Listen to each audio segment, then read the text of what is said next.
El ministro de Educación, Víctor Hugo Cárdenas, está con nosotros. ¿Cómo se animó a ser ministro en un gobierno transitorio, Víctor Hugo Cárdenas? Esa es la pregunta que todo el mundo se hace. Llevo muchos años en el servicio público, no de forma continua, pero cada vez que accedía al servicio público tenía que ver con educación. Cuando era diputado, del 85 al 89, uno de mis compromisos ha sido la educación. Me dediqué al trabajo de la Comisión de Educación, proyectos educativos, consultoría nacional e internacional en educación. Cuando fui vicepresidente, con mayor razón, pero antes de eso ya yo había integrado el equipo del ETARE, equipo técnico de apoyo a la reforma educativa, el equipo que diseñó la reforma educativa del 94 al 97, del 93 al 97. Después de dejar ese cargo, a nivel internacional, pues como todos saben, estuve en UNESCO, fui miembro del Consejo Ejecutivo de UNESCO, Bolivia tuvo ese privilegio, y ahí conocí muchos amigos con quienes después hemos trabajado en varios países en educación, ¿ya? Y docente de universidades nacionales y extranjeras en educación, esa es mi pasión, y recientemente pues el gobierno actual me invitó a asumir un desafío gigantesco de reordenar y reorientar el trabajo en el Ministerio de Educación. Entonces, ya que la campaña electoral lo dejé el año pasado, concluimos, este año me gustó esa tentación y acepté la tentación, mordí la manzana y acepté esta responsabilidad que me apasiona. Una cosa que no sé si alguna vez yo le dije, yo he sido el profesor más joven de lo que uno puede imaginar. Si usted El profesor más joven. Más joven. Si usted me dice una edad, le aseguro que se va a equivocar. ¿A qué edad cree usted que di mi primera clase? En la universidad. No, clase en general. Clase en general. Actué como profesor. A ver, un joven activo, quizás 14, 15 años. Se va a sorprender si le dijera a mis 7, 8 años. A sus 8 años. Mi padre enseñaba 6 cursos de primaria, más el preparatorio, al mismo tiempo. Ponían los asientos estaban en un solo ambiente, pero habían varias pizarras. Entonces mi papá giraba curso por curso enseñándonos. Él me enseñó a mí a leer y escribir. Entonces, cuando yo estaba en primero o segundo de primaria, mi padre me dijo, ayúdame, hazte cargo de este curso. Así que por eso ahí me entró el amor claro, por porque la usted educación. en la mente de la gente pues está como político, ex vicepresidente, representante, digamos, del sector rural, campesinos, indígenas. Soy indígena y eso está en la gente. Cuando usted lo nombra, dice, ministro de Educación, dice, ¿por qué ministro de Educación? Nadie sabía el recorrido que usted había tenido. No, porque sí, profesor desde muy niño, tengo licenciatura en Ciencias de la Educación, aquí en San Andrés, y en Letras. Tengo doble pregrado, 2 títulos de pregrado.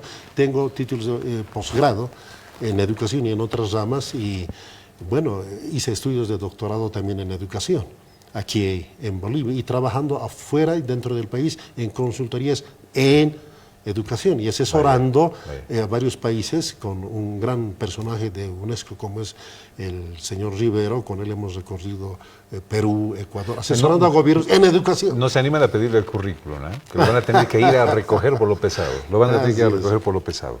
Ministro, entró sugiriendo algunos cambios que han causado polémica. Uno de estos, el hecho de que los alumnos de primaria con un aplazo puedan ir a repetir el curso. Uy, los padres están que se jalan los cabellos por ese tema.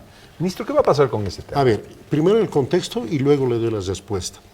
Usted sabe que mis antecesores fueron, por varios años, Roberto Aguilar, que fue ministro de Educación, el que permaneció más tiempo en el gobierno de Evo Morales. Hubo otros, como Félix Pazzi, Víctor Cáceres, ¿verdad? Pero el ministro que más tiempo estuvo fue Roberto Aguilar. Luego hubo una ministra, mi inmediata antecesora, que ocupó un breve tiempo, la ministra Patti. Ella, con el magisterio, negociaron varios puntos y llegaron a acuerdos. En la pregunta que usted hace, es producto de ese acuerdo. Cuando yo llegué al cargo, ya el acuerdo estaba hecho. Es llamada Resolución Ministerial 001. Está ahí. ¿Es un acuerdo con los maestros? Exactamente. El hecho de que el aplazo de primaria signifique pérdida del año. Eso y otros puntos son acuerdo negociado entre mi antecesora, la ministra de Educación, Virginia Patti, y las confederaciones urbana y rural. Eso está expresado en documentos. Yo llegué después de que cuando eso ya se había consumado. Y obviamente no podía yo negar absolutamente todo, vamos a continuar esas medidas. Algunas son de mi agrado, otras no son de mi agrado, pero debo continuar. ¿Este es de su agrado? En este punto preciso. Más que ser de agrado, creo que el problema es mucho más grande.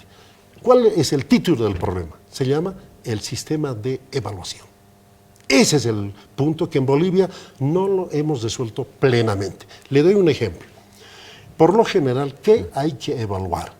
La evaluación a veces mide el avance de materias, el avance de contenidos que el profesor hace. A mí me divierte mucho cuando escucho decir, oye, colega, ¿y cómo está usted? ¿Cuánto por ciento de avance tiene en su materia? Dice, tanto por ciento, 80%. Ah, está muy bien. Yo todavía 60%. ¿Qué está midiendo? Contenidos. Y educación no es medir contenidos. Cuando se evalúa, no es evaluar contenidos. ¿Qué se evalúa? El proceso de aprendizaje. Si nuestros estudiantes han aprendido o no. Han aprendido óptimamente, regular o pésimamente. ¿No? Eso es lo que hay que medir. Felizmente en Bolivia tenemos ya, con la presencia de amigos de UNESCO, un sistema de medición de la calidad educativa y que han aprendido. Ya hemos aplicado el 17 y el 18. Mis antecesores ya lo aplicaron. ¿Y cuál es el resultado, John? Que en la educación boliviana, en primaria, estamos muy mal. Estamos debajo del promedio de América Latina. Ok, entonces si los pequeños que están en primaria se aplazan y pierden el año, sería algo injusto. Ahora, vayamos a eso. Porque ellos no tienen la culpa. ¿Cuál es el modelo? ¿Qué dice el modelo de la ley 070 Avelino Signani? Que en primaria no había plazo. Ese era el punto antes de esta negociación. ¿Qué efectos tuvo esto? Estoy recordando los argumentos a favor y en contra que hubo en ese proceso de negociación con mi antecesor. Entonces dijo de que eso llevó a un alejamiento de los padres y madres de familia del proceso educativo. No puede el aula, el profesor, la profesora hacer todo, no hay que apoyarlo. Entonces hacían los profesores magia a veces, maniobras para justificar la aprobación del estudiante, porque no podía reprobar.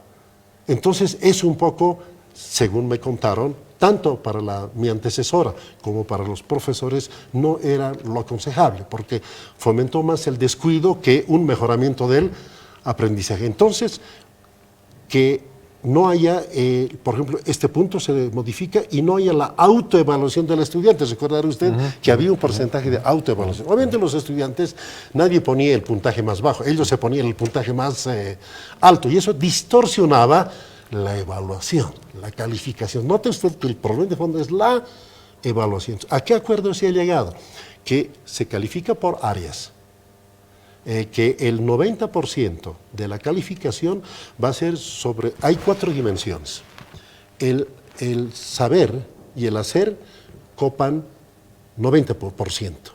Y el ser y el decidir, 10%. Eso es el 100%. La nota mínima de aprobación, ya no una, sino por áreas, es 51. O sea, en un área puede tener 60 puntos aprobado. En otra área, 52 aprobado. Y en otra tener, por ejemplo, 45. Ahí viene la reprobación. ¿Se da cuenta la diferencia? Claro. Y ahora, el problema es, pero es una parte, pero se han preguntado, ¿y está aprendiendo bien, mal, regular? O sea, el aprendizaje es un proceso cualitativo más que cuantitativo. ¿El ser es más importante? En este caso concreto, según el diseño ya de la propia ley Avelino Signani y los acuerdos que se han hecho recientemente, se da más valor al saber y al hacer. 90%. Exacto. Exactamente. En cambio, el ser y el decidir solo tienen el 10%. Okay, es un tema de discusión. Personalmente yo no lo comparto, pero hay un acuerdo.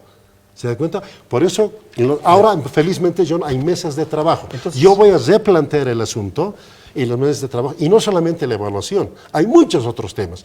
Las 2 confederaciones de maestros tienen la mayor buena voluntad para conversar. Dialoguemos.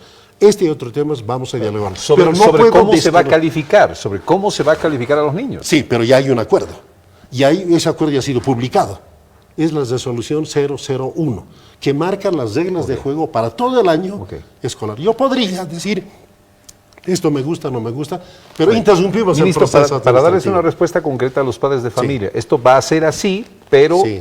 va a contar con su contribución para que la calificación Sí. no sea tan draconiana como viene siendo antes. Es decir, si el alumno no repite igualito que el profesor, o si no se acuerda de lo que dijo el profesor, aplazo. Claro, la buena intención, tanto de mi antecesor como de los profesores, creo que ha sido, y quiero ver lo bueno, es de que los padres y las mamás no digamos, no me importa mi hijo que vaya a clases porque no va a reprobar. Entonces, ¿cuál fue la consecuencia?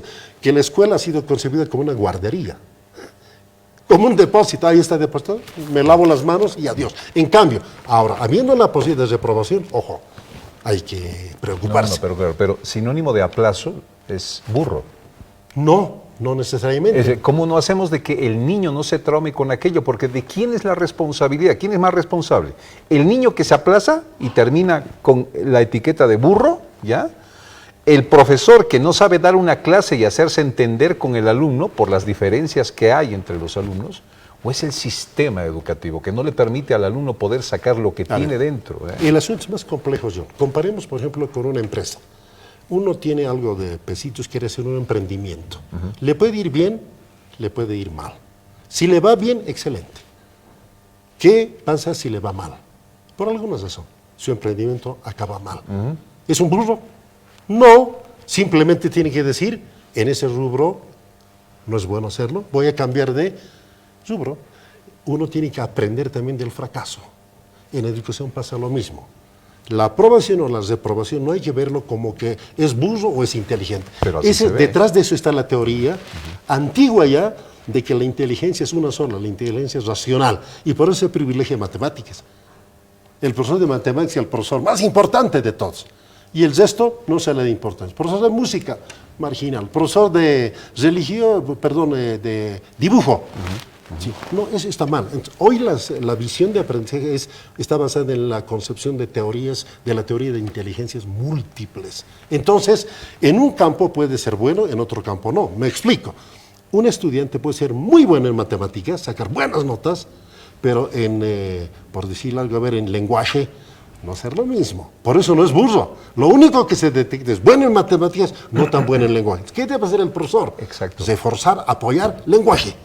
¿Se da cuenta? En cambio, otra persona, otra niña, al revés, buena para el lenguaje, pero no le gusta matemáticas, no es buena. Entonces, ya la señal de él es como un campanazo en la posibilidad de reprobación, porque ahora no hay una nota de todos, sino se califica por áreas. Entendemos ¿no? que cada alumno tiene un potencial, sirve Exactamente. para algo. Sí, siempre. Es decir, cuando siempre. se lo aplaza, Sí. la sensación que queda en el niño o en el alumno es de que no sirve para eso.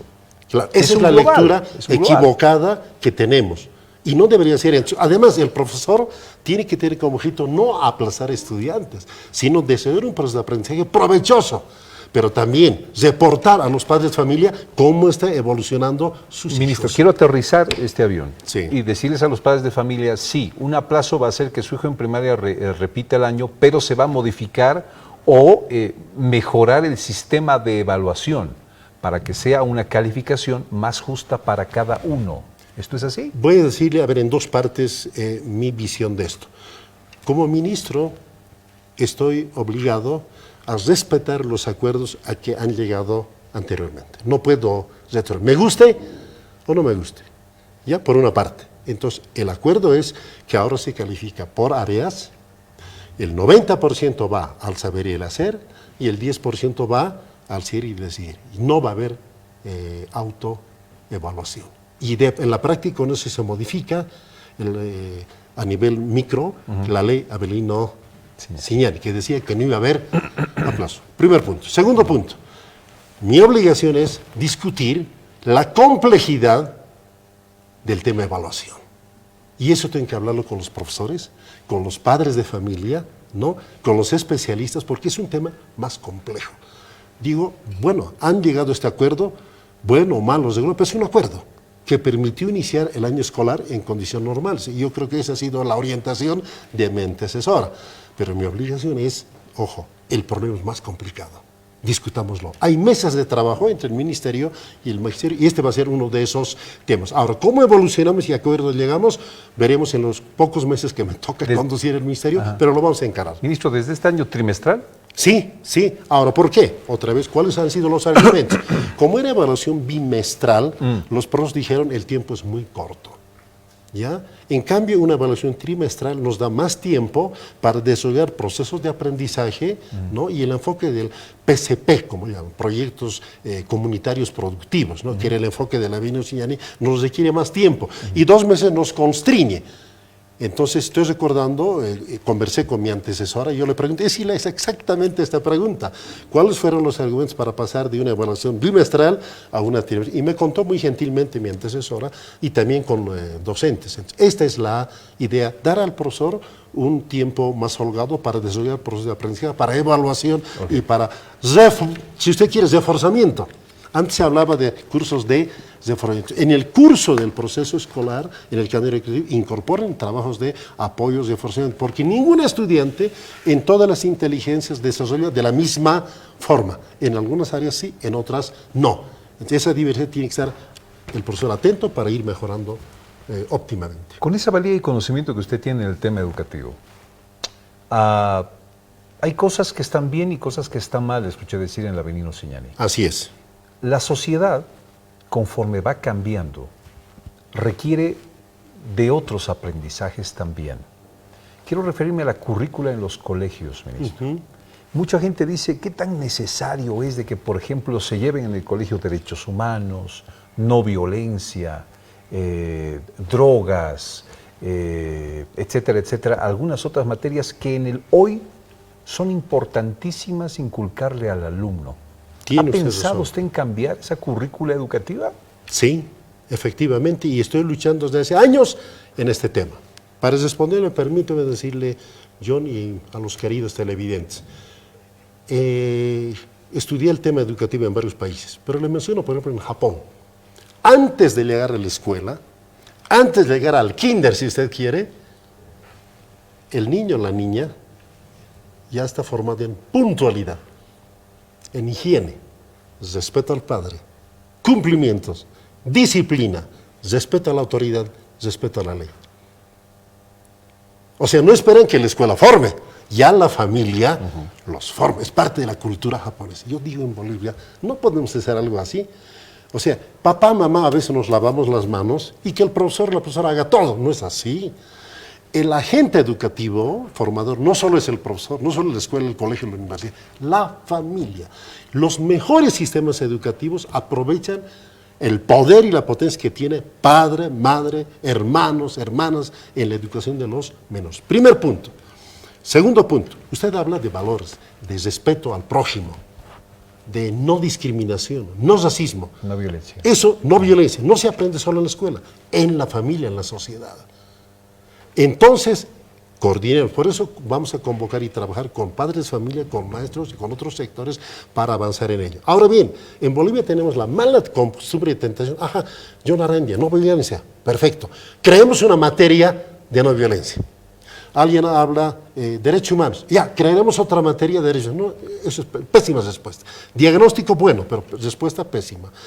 En educación no todo se explica en materias. Hay lo que se llama dimensiones transversales de educación. Me explico. Por ejemplo, la no violencia, que es prioridad del actual presidente Áñez, no hay por qué enseñarlo en una materia, sino en todas las materias. Y no solo en el sistema educativo, sino en la familia.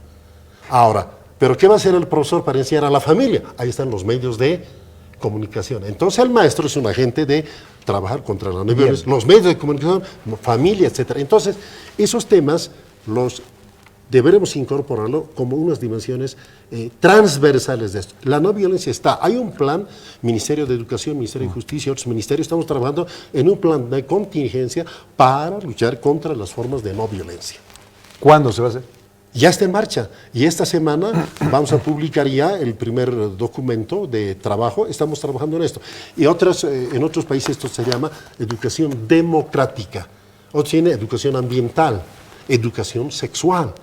Es decir, hay varias dimensiones transversales que no lo hace una materia, sino lo hacen todos los profesores en todas las materias. Ese enfoque a mí me encanta. Entonces, en estas mesas de diálogo, yo voy a invitarles a los profesores y padres de familia, hagamos eso, construyamos dimensiones transversales y involucremos a los papás y mamás en el proceso educativo. Ministro, tengo un minuto. ¿Cómo hacer la relación con ese magisterio que dice, no van a empezar las clases, pero empiezan clases y después dicen, ahora que hemos empezado es para organizarnos y salir a marchar, ¿no? Hasta ahora, excelentes relaciones, muy buenas relaciones.